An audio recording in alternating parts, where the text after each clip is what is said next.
I remember a moment where I looked around at everything I'd built and realized I had created something that I now couldn't step away from. The business was growing, revenue was strong, clients were coming in, and I was exhausted. Every decision seemed to need to run through me. Every client needed me. Every fire was landing on my plate. And I had this thought that I think maybe a lot of entrepreneurs don't say aloud, but might think, like, I built this for freedom, and now this business owns me. And that moment forced me to ask much bigger questions, such as, what's the point of building something successful if it's costing me my life? If you can relate to this feeling in any way, this episode is for you. Welcome to the Inspired Podcast. I'm Andrea De La Cerda, CEO, entrepreneur, and someone who has built businesses both ways. The way that looks successful from the outside, but feels overwhelming on the inside, and the way that's intentionally designed to support my life. This podcast is all about breaking out of outdated models of success, of work, of leadership, and building something that is sustainable and is actually aligned with you. And today we're talking about one of the biggest misconceptions in entrepreneurship, that more growth automatically equals freedom. Because what I've learned through experience, through burnout, through exhaustion, and then rebuilding is this: growth without structure doesn't actually give you freedom. It gives you dependency. And if you don't design your business intentionally, it will consume you. So let's start with the phrase that we've all heard: work-life balance. What is that anyway? It sounds nice. It sounds achievable, but for most entrepreneurs, it feels completely unrealistic because balance implies that everything is evenly distributed. And that's not how business or life actually works. And if you're an entrepreneur, you probably also know that business and life kind of commingle in a lot of different ways. And so how do you even define what's what?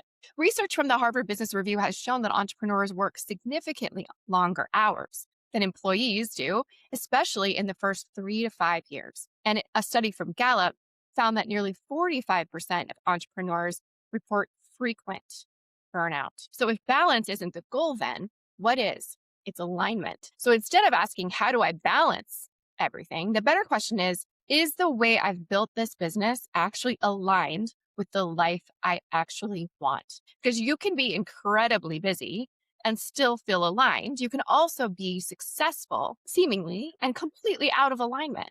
There was a period in my journey, especially I was growing the Clover agency, where everything depended on me. I was leading strategy.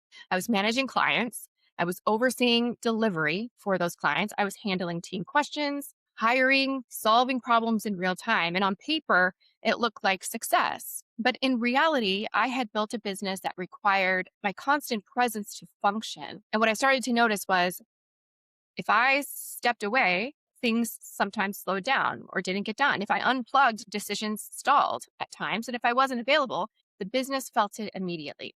That is not freedom. That's a bottleneck, and it's not fun. I had to face something really honest. I hadn't built a business. I had built a very sophisticated job. That realization just changed everything. Because from that point forward, the question then became, okay, how do I build something that runs even when I'm not in the room? And this is where most people get it wrong. They think systems are restrictive, and sometimes they are.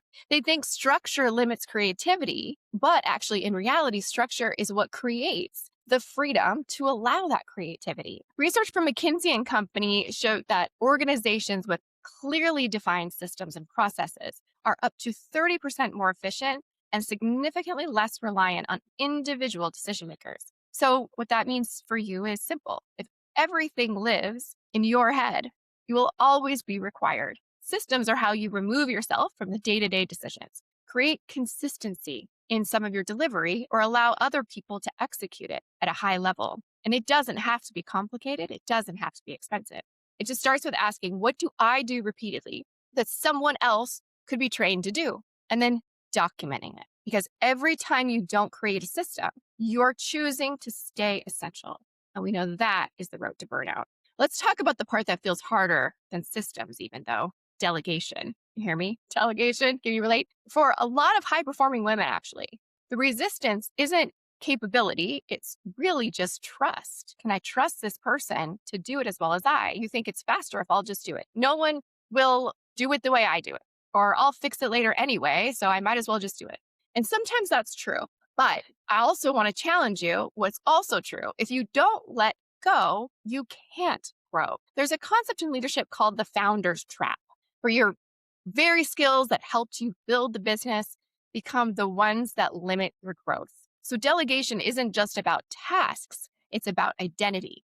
It's deciding what only I can do, what I need to stay close to, and what I'm willing to release. For me, this meant stepping out of areas where I was no longer the highest value contributor, even if I was still capable. And oftentimes, they weren't even tasks that I enjoyed doing. And discovering that someone else loves doing that task and can do it 10 times better than I could, why not? And that shift, moving from doing to leading, is what creates scale. But let's talk about boundaries. Boundaries are not just about protecting your time. They're about protecting your business model. Because when you don't have boundaries, what happens? You can over-deliver, you can overextend yourself or your team, and you become constantly available. And over time, that just erodes your energy and your profitability. I've seen this with clients over and over again. The ones who struggle the most, they're not the least talented. They're the least boundaried. Simple shifts make a massive difference. Clear working hours, for example. Defined communication windows. Scope boundaries with clients and keep to it. Decision-making authority within your team doesn't always have to be decided by you, because every yes that isn't aligned creates a cost. And often it's a cost you feel later. Let's talk about something that feels almost controversial in entrepreneurship. I like to tackle the controversial topics. The idea of working less. There have been multiple global studies, including trials in Iceland and in the UK, showing that reducing work weeks to 4 days actually maintained or improved productivity while significantly increasing employee well-being. But here's the key. Those results didn't come from working less randomly. They came from working more intentionally. So is a 4-day work week realistic for an entrepreneur? It can be, but not by default. Really, it requires clear priorities, strong systems, a capable team, and the willingness to stop doing things that don't actually move the business forward. Or sometimes focusing only on the key business priorities and not everything else. Because particularly if you're in startup mode, if you're getting a business off the ground, 3 to 5 years, there's a million and one things to do, but we can't do them all at once. So setting priorities and then keeping the team to those priorities. The goal isn't just fewer hours, it's more intentional output in less scattered time. If there's one thing I want you to take away from this, it's you don't get freedom by building more. You get freedom by building differently. A business that funds your life, it's not an accident, it's by design. It's a series of intentional decisions where you get to choose structure over chaos, leadership over control, and alignment over obligation. And most importantly, you choose to build something that supports your life instead of replacing it, because the life you're building toward, that's the whole point. That's the whole point. Your action step this week is this. Identify one area in your business where you're still the bottleneck, just one for now, and take one step to remove yourself from it. You could document it, maybe delegate it, try, redesign it. Maybe there's a technology that can help you do it. And write down the results. And I want to know how you're doing. So if this resonated with you, and if you have from this created a plan or a goal, even just that one action step, please let me know. DM me on Instagram. My handle is @AndreaDLC_coach. I want to hear what you're shifting and what you're working on. Because this isn't just about building a business. It's about building a life that actually feels like yours. And I appreciate you joining me today. Thank you so much again for listening to this episode. Catch us next week for another new one, and take good care. Thanks for joining me on today's episode. If you'd like to explore what your life could look like when your business and life are aligned with what you're really meant to do, get a business audit.